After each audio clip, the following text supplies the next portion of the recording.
ओम नमः सिद्धिभ्यः। नमो अरिहन्ताणं नमो सिद्धाणं नमो आयर्याणं नमो उवज्झायाणं नमो लोय सब्साहूणम्।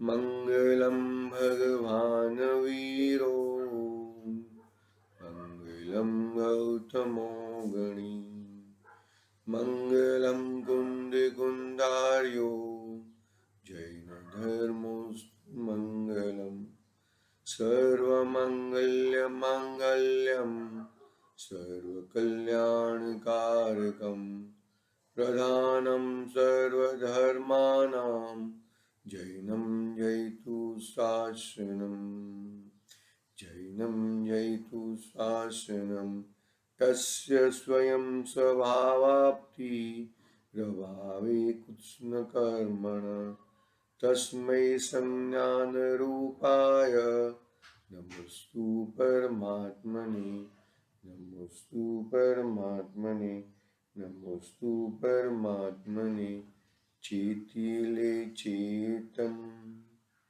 चेत्या विना केम चालसे।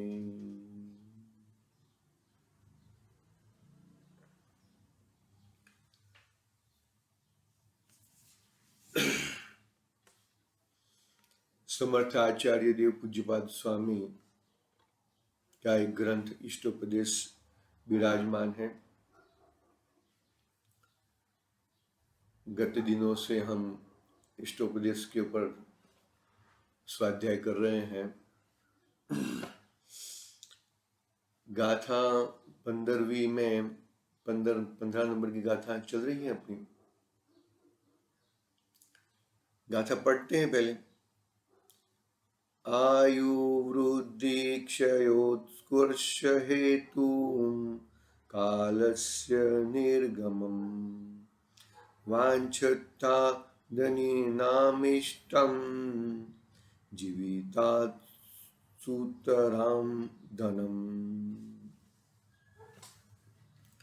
4 शब्द पढ़े हैं। आयु, वृद्धि, क्षय और उत्कर्ष। क्या शब्द पढ़े हैं? आयु, वृद्धि, क्षय और उत्कर्ष। चारों को एक साथ में, एक दूसरे के साथ में जोड़ना है। आयु यानी कि आयु है, क्षय यानी कि क्षय होना, वृद्धि यानी कि बढ़ना, उत्कर्ष यानी कि ब्याज। तो आयु ब्याज का बढ़ता है, ब्याज का यानी उत्कर्ष वृद्धि यानी कि ब्याज बढ़ता है, और आयु क्षय होता है। ब्याज मिलने से वो खुश होता है, पैसा कमाने में वो खुश होता है, संसार बढ़ने में खुश होता है, दादा बन गया, परदादा बन गया, खुश होता है। लेकिन अपनी आयु क्षय होती है, वो मरण के समीप जाता है, वो बात उसको भान नहीं पड़ता, उस बात पे उसको समझ में नहीं आता। क्या कहा? पैसा बढ़ता है, उसमें वो खुश खुश मनाता है, सुखी, अपना सुखपना मानता है। लेकिन क्या कहा?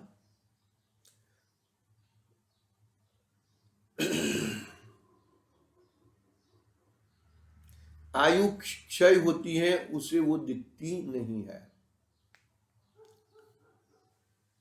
कल हमने ये बात की थी, कल टीका शायद पढ़ी थी, टीका नहीं पढ़ी थी, अन्वयार्थ पढ़ा था। हिंदी में क्या है देखो, हिंदी में पढ़ते हैं। आयु आयु क्षय धन वृद्धि का कारण जानो काल, धन प्राणों से प्रिय लगे अतः धनिक बेहाल। वो मतलब पैसा बढ़ता है, वो उसको अच्छा लगता है, और आयु क्षय होता है उसको मालूम नहीं पड़ता। तो उसके पीछे लोभ कषाय काम करती है। यानी कि पैसा बढ़ना उसको अच्छा लगता है, पैसा बढ़ना चाहिए, लेकिन वो लोभ वृत्ति उसकी काम कर रही है, लोभ उसको दिख रहा है। आए बात समझ में? लोभ वृत्ति उसकी निरंतर चल रही है। थोड़ा भी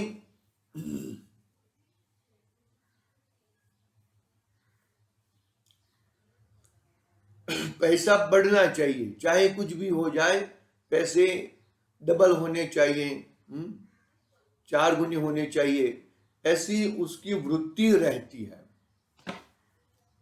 अपना आयु क्षय होता है, वो दिखता नहीं है, वो दिखाई देना चाहिए उसको वो ध्यान होना चाहिए, उसके पीछे वो लगना चाहिए, अच्छी तरह से वो समझना चाहिए। वो समझेगा तो ही कल्याण हो सकता है। लोभ लोभ को क्या कहा? लोभ को पाप का बाप कहा।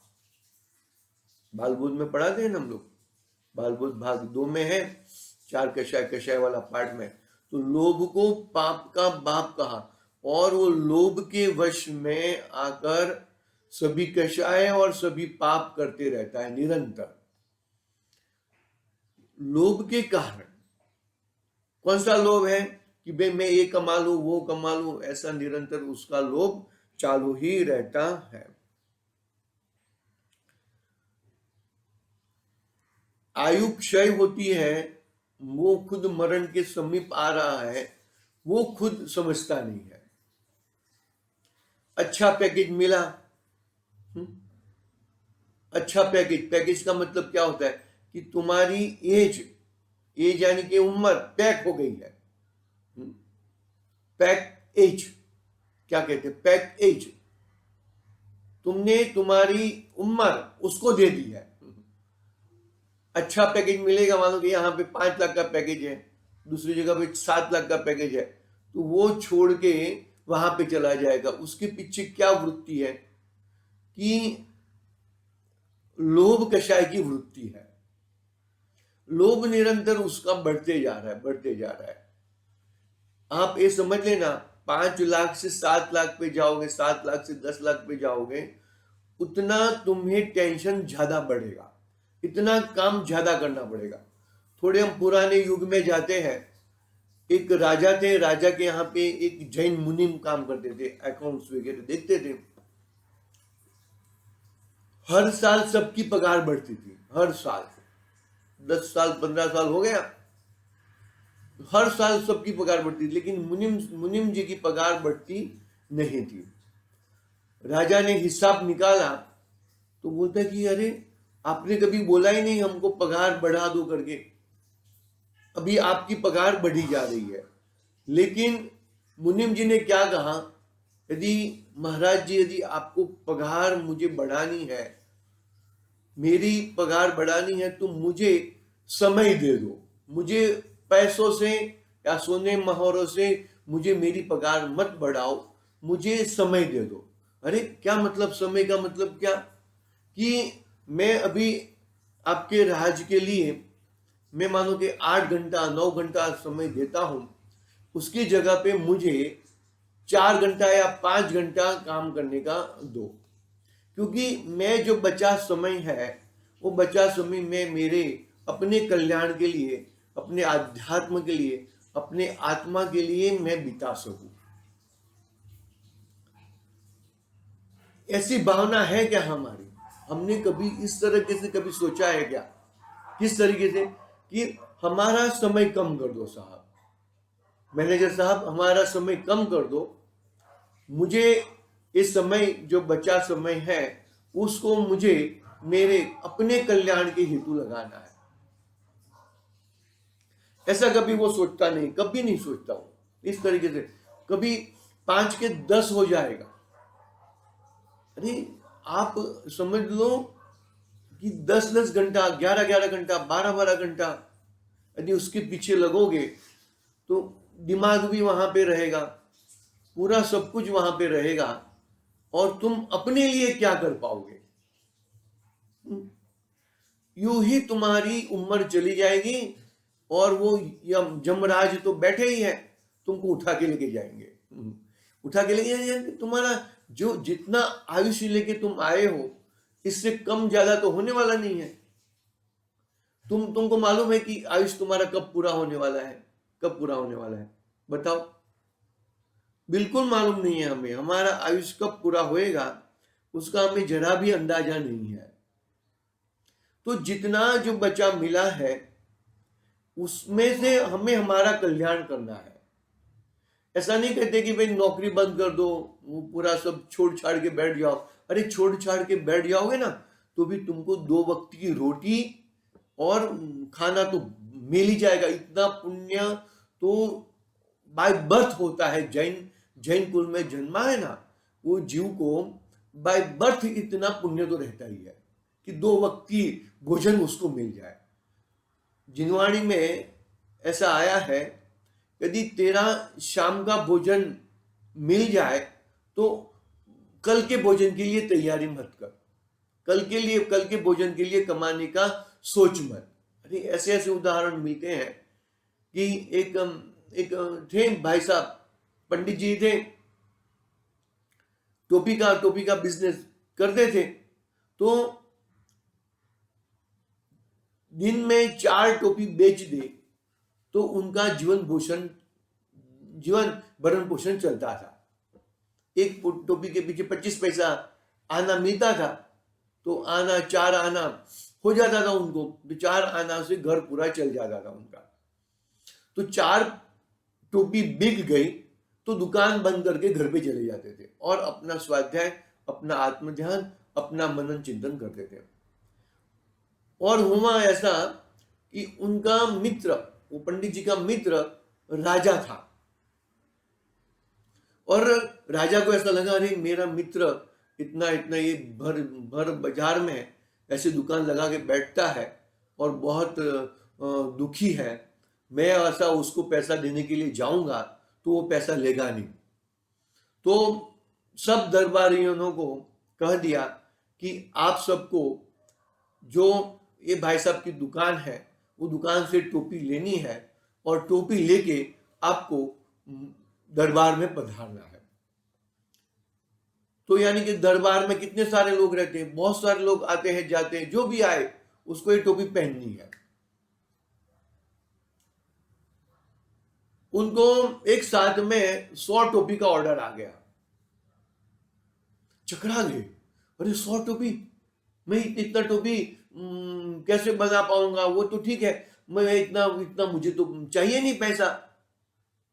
तो इन्होंने 25 दिन दुकान बंद कर दी। क्या कर दिया? 25 दिन दुकान बंद कर दी और 26वें दिन में आके 100 टोपी दे दिया। और 100 टोपी दे के भाई जो मुनाफा आया था वही मुनाफा से अपना घर चलाना, अपने को पैसा रखना ही नहीं है। देखो मतलब कैसे कैसे ऐसे जीवन हमारे जीवन कहाँ पे बिताते हैं, और जो आध्यात्म में लगे हैं, अपने आत्म कल्याण में लगे हैं, उनका जीवन कैसे जाता है। यहां पे पैसा बढ़ता है लेकिन आयु क्षय होती है, उसको दिखता नहीं है। मानो कि 50 लाख की एफडी रख दी है, 7-8 साल में, अभी 8 साल में डबल होता है, पहले 5 साल में डबल होता था, अभी 8 साल में डबल होता है, पकड़ लो 8 साल में डबल हो जाता है। तो 50 लाख का 1 करोड़ आ जाएगा, खुश हो रहा है अंदर से। लेकिन वो 8 साल तेरे जाते हैं, वो कभी सोचता है क्या उसके बारे में? कभी सोचता नहीं है। 8 साल के बाद वो बैंक में जाएगा और पैसा लेगा तो बैंक मैनेजर को बोलेगा कि भाई साहब आप मुझे 50 लाख के 1 करोड़ मत दो, मेरे जो 8 साल बीत गए हैं वो वापस मुझे दे दो। क्या पॉसिबल है क्या ऐसा? पॉसिबल है क्या ऐसा? अरे मैंने जो बोल के पगला हो गया क्या, ये वो 8 साल मैं आपको वापस कैसे दे सकता हूँ? अरे भाई साहब, मुझे आपकी मुद्दल है ना, मुद्दल भी नहीं चाहिए, मुद्दल भी आप रख लो। संजय जी साहब का शुभ दृष्टांत है, संजय जी गोदा साहब के। मुझे मेरे 50 लाख भी रख लो आप, और मुझे मेरा समय जो 8 साल मेरे मुद्दल भी रख लो आप, और मुझे मेरा 8 साल वापस दे दो। कि भाई ऐसा होता नहीं है। देखो कहाँ है ना राजेंद्र जी भैया का भक्ति है कि पल पल चलता जाता है, पल पल बीता चलता जाता है, बीता पल वापिस नहीं आता। एक समय गया वापिस नहीं आता। कभी घड़ी है ना एंटी क्लॉकवाइज चलती है क्या? क्लॉकवाइज सीधी ऐसी ही चलेगी। कभी ऐसी चलती है क्या? कभी नहीं चलती। हर समय तेरा आयुष का समय चला जा रहा है। तो अभी तुझे क्या करना है भाई? तुझे अपने आत्म कल्याण के लिए, अपने लिए, स्वयं के लिए स्वार्थी बनना, स्व अर्थी बनना है। वो बनता नहीं है।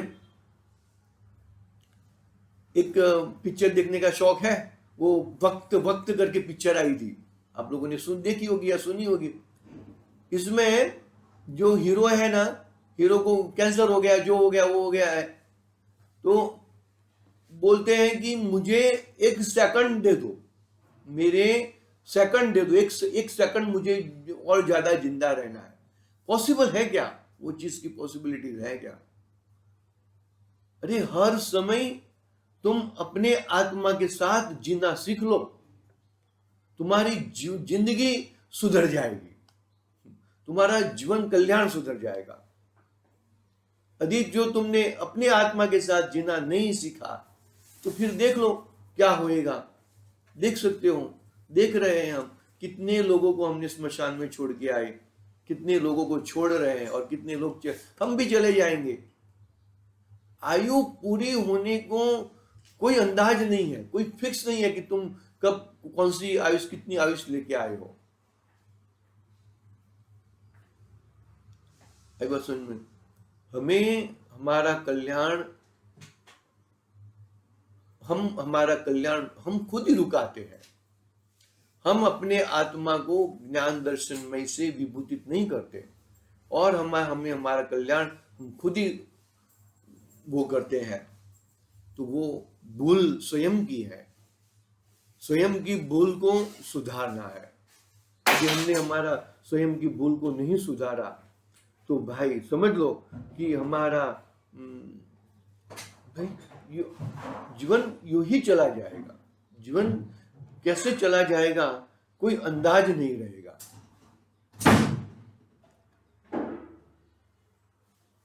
देखना चाहिए हमें हमारा जीवन को, हम हमारे गुणों से हम हमारी आत्मा को कैसे अवगत करें, हमारा गुणों का परिणमन हमें हमारा आत्मा के साथ कैसे जोड़े, है ना। द्रव्य गुण पर्याय है ना, द्रव्य है, जीव द्रव्य है, अनंत गुण गुणात्मक है, और गुणों का परिणमन द्रव्य में होते रहता है, उसको पर्याय कहते हैं। तो अभी तक मैंने मेरे गुणों को पहचाना नहीं, तो फिर पर्याय को कैसे पहचानोगे? जो मेरे गुण नहीं है उसको मैं वो अपना गुण मानता हूं, तो फिर परिणमन उल्टा ही दिखेगा तुमको, उल्टी चीज ही तुम पकड़ोगे। समझना चाहिए हमें। देखो आगे पढ़ते हैं, टीका चालू करते हैं, टीका प्रारंभ करते हैं। यहां तक अपनी बात, मेन कारण लोभ है भाई। लोभ के वश होकर जीव हर तरीके के, हर चीज के पाप करता है। पाप और पापमय उसका जीवन है। जीवन बिगाड़ दिया है उसने, अपना जीवन इतना बर्बाद कर दिया है। 84 लाख योनि में भटकना, कभी कुछ अपना कार्य नहीं करना, वही गड़बड़ है। देखो टीका पढ़ते हैं, चीज को समझनी चाहिए हमें। यदि हम हमारी चीज को नहीं समझ पाए तो यौ परिवर्तन पूरे करें। देखो टीका पढ़ते हैं, होता है वह क्या? धन, कैसा होता है इष्ट? इष्ट यानी कि प्रिय। किस प्रकार? बहुत ही अतिशय से। धन कितना प्यारा है, बहुत। मर के भी मैं पैसा कमाना चाहता हूं। आतंकवादी है ना, आतंकवादी जिहाद करते हैं, जिहाद करते क्या बोलते हो उसको, जो भी कहते हो, मर के भी मैं पैसा कमाऊंगा। तुम मरो, साथ में 50 को मारो, जितना मारोगे इतना पैसा मिलेगा। कोई ठिकाना रहता है क्या?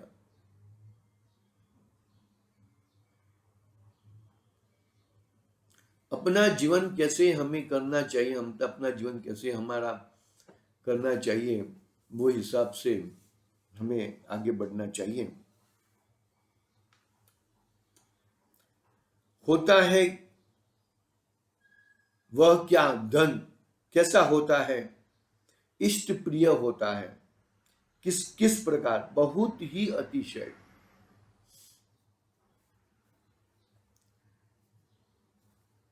एक और एक पिक्चर थी,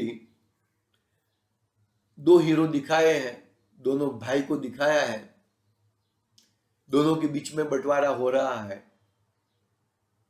दिखाया है। बरो मतलब क्या क्या हमें अच्छी अच्छी चीज ग्रहण करनी चाहिए। तो बड़े भाई ने एक साइड अपने को रख दिया और एक साइड पूरी धन संपत्ति रख दी। छोटे भाई को समझ में आ गया। छोटे भाई ने कहा, मुझे ये जड़ संपत्ति से कोई लगाव नहीं है, मैं तो आपके साथ रहूंगा। मतलब कहने के बाद हम क्या ऐसा भी जीवन हम हमारे लौकिक जीवन में हम ऐसा लगा सकते हैं क्या? ऐसा जीवन हम लगा सकते हैं क्या? यदि हम ऐसा जीवन लगाए तो भी हमारा कल्याण हो सकता है। देखना चाहिए हमें हमें किस तरह से हम अपना कल्याण कर पाएंगे, हम कैसे चलेंगे, हमें अच्छी तरह से देखना चाहिए।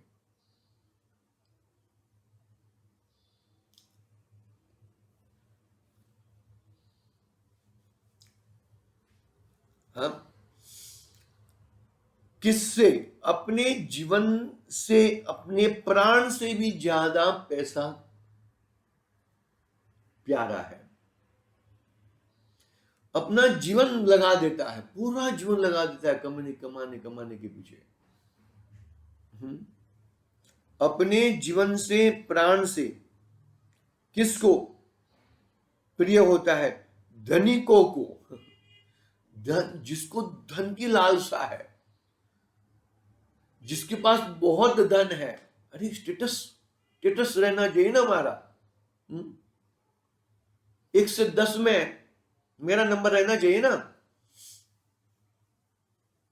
नहीं रहेगा तो कैसा चलेगा? मेरा स्टेटस कैसा बिगड़ जाएगा, नंबर मेरा नीचे आ जाएगा। क्या क्या करते हैं। मेरा एक मित्र था, शेयर बाजार में काम करता था। शेयर बाजार का काम नहीं करना चाहिए। बहुत ही आकुलता, बहुत ही हर समय व्यग्र रहता है, व्यग्र हर समय। तो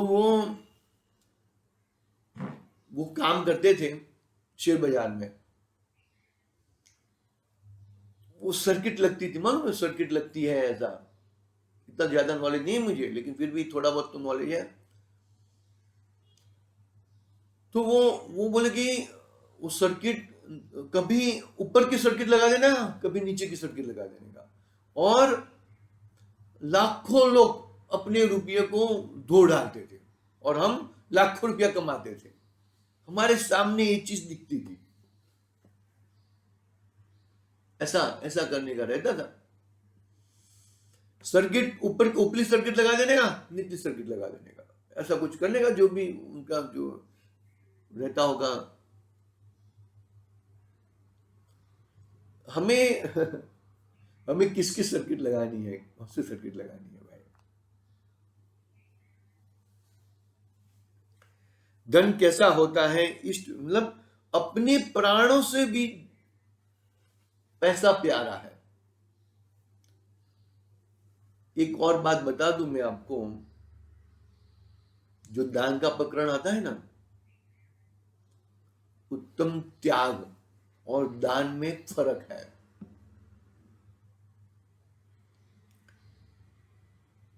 उसका 10 लक्षणी धर्म डॉक्टर साहब की पुस्तक है ना, उसमें उत्तम त्याग में दान का भी वर्णन किया है और त्याग का वर्णन किया है। दान करने के लिए तो अपने पास कुछ होना चाहिए, तभी हम दान दे सकते हैं। त्याग के लिए कुछ करना नहीं है। पढ़ लेना वहां पर। मैं तो सिर्फ इतना कहना चाहता हूं कि 3 प्रकार के, मतलब उत्कृष्ट, मध्यम और जघन्य, 3 प्रकार के दान होते हैं। उसकी बात एक्चुअली 16वीं गाथा में है, फिर भी मैं एक जस्ट दे देता हूं। 3 प्रकार के दान होते हैं। कौन कौन से दान होते हैं?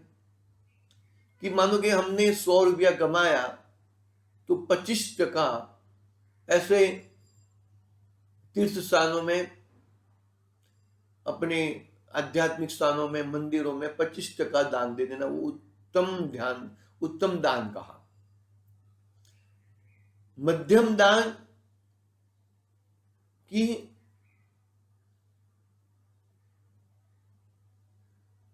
कितना, आई थिंक सो 25% हुआ ना, छठा भाग यानी कि 17-18% हुआ, वो मध्यम दान हुआ। और जघन्य दान 10%, यानी कि 100 रुपया कमाया है तो 10 रुपया हमें दान में दे देना चाहिए। तो ये एक जीवन है क्या हमारा? देखो, दान भी ईमानदारी से कमाए हुए पैसों से, ईमानदारी से, ऐसा देखो, कमाने के लिए कितने प्रकार के, कितना जीवन बिगाड़ देना पड़ता है, हमारा जीवन लग जाता है, कितनी तकलीफें उठा के। देखो आगे पढ़ता हूं मैं, मतलब अगली गाथा में ऐसा आने वाला है कि मैं दान के लिए कमा रहा हूं, वो बात गलत है। ऐसी बात आने वाली है, वो बात अभी याद आई, इसके लिए कह दी। देखो क्या कहते हैं, देखो, अपने जीवन से, प्राण से प्रिय होता है धनिकों को। क्या करते हैं? चाहते हैं, क्या चाहते हैं? निर्गमन को, अतिशय रूप से घमन को। मतलब पैसा बढ़ते रहना चाहिए। किसके गमन को? समय समय जैसा बढ़ता है, ऐसा ऐसा पैसा बढ़ना चाहिए। मेरे को एक व्यक्ति ने कहा था कि हम नगद कैश रखें ना, तो कैश से पैसा बढ़ता नहीं है, उससे वस्तु ले लेना चाहिए, उसको कन्वर्जन कर लेना चाहिए। आज आइदर गोल्ड में, आइदर जमीन में कन्वर्जन कर देना चाहिए, वो करना चाहिए। वो करेगा तो उस तरह से पैसा बढ़ सकता है। ऐसे ऐसे नुस्खे आते रहते हैं। काल, देखो, पैसा तुमने जो रखा है वो तो पैसा एज इट इज रहेगा, नगद कैश, और उसको तुमने कन्वर्ट कर लिया तो पैसा की बढ़ोतरी होने वाली नहीं, लेकिन वो वस्तु की बढ़ोतरी हो सकती है। ठीक है, हाँ, काल के साथ में उसका पैसा बढ़ना चाहिए। हाँ, आयु कैसे कैसे प्रकार के? आयु, काल का गमन वह आयु क्षय का कारण और वृद्धि, ब्याज की आमदनी में वृद्धि का कारण है, ऐसा अर्थ। मतलब जो काल का निर्गमन है वो काल का निर्गमन में आयु का क्षय होना और धन की वृद्धि होनी, ऐसा ऐसा कहा जाता है। धनिकों को जैसा धन इष्ट प्रिय होता है वैसा जीवत्व नहीं होता। जीवत्व शक्ति से मैं जीता हूं, मैं जीव हूं, मैं जीव द्रव्य हूं, ऐसा उनको होता नहीं है।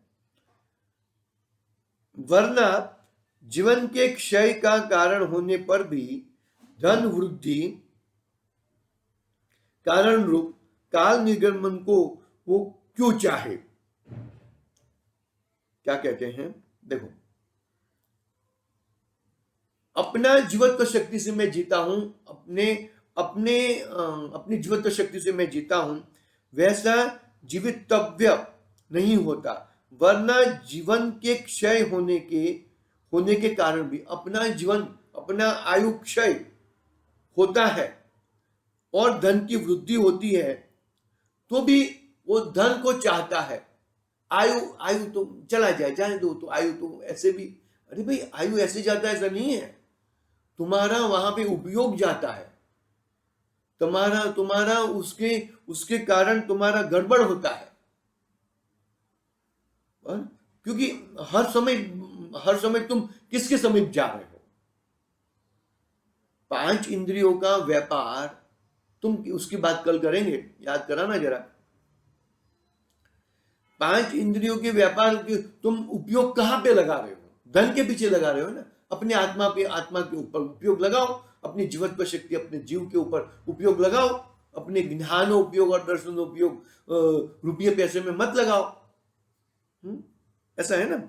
हाँ, काल निर्गमन को वे क्यों चाहे? यदि अपना जीवन, अपना आयु यदि प्यारा है तो पैसे कमाने में क्यों बर्बाद करूं मैं? इसलिए धन ऐसे व्यामोह के कारण होने से उसको धिक्कार है। उसका इतना मोह, इतना व्यामोह, इसके लिए धिक्कार है। धिक् शब्द वापरा ना, गाथा में धिक् शब्द आया है। बेहाल शब्द है।